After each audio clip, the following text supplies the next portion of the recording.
You're going to see a lot of squats in this program, and the reason is it's such a valuable movement, and it's a movement we lose touch with as we age.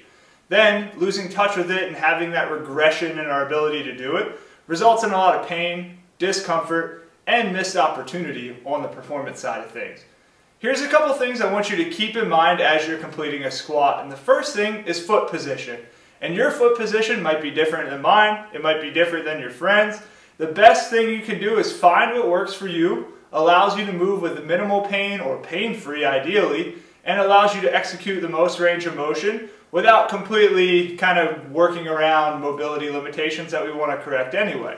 So what I like to do is I'll sit down at the bottom of my squat position and I find where my feet feel comfortable. Is it straight ahead? Is it slightly out to the side? For me, it's almost straight ahead. I don't have any issues in my hip. I'm able to maintain a straight back. For you, it might be a little bit different, and you just have to find that point that works well for you. What allows you to stand up with control and not feel like you're shifting your feet out to get in that position?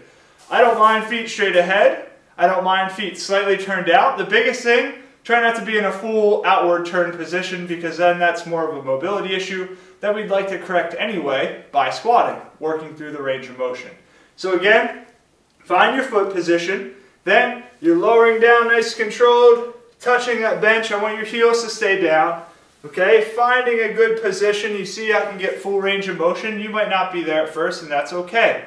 The next thing, like we talked about in the hip hinge video, if you've watched that one already, is joint position.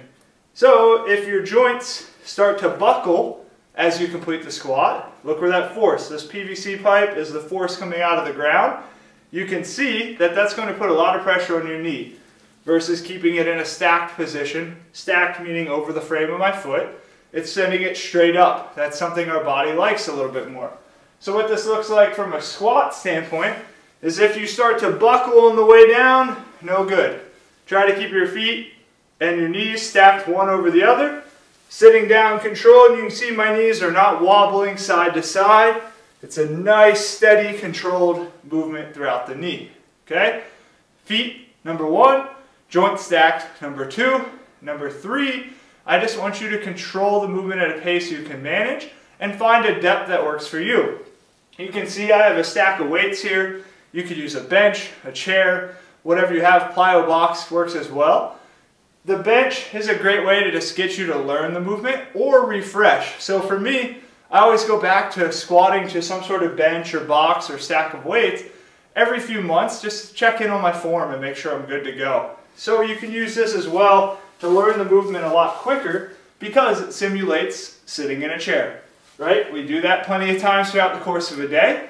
If we use something that's more familiar to us than a squat, it doesn't matter if it's body weight, you have a dumbbell or barbell, you can use this variation to help you.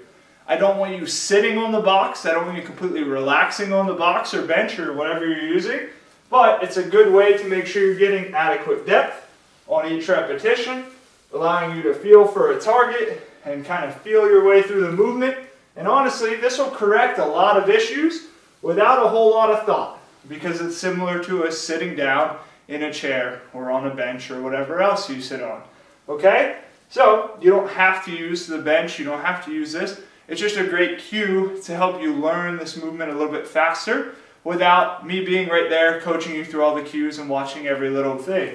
Remember, heels stay down, back nice and straight, control your knees, sitting down controlled, trying to get as much range of motion as you can without pain.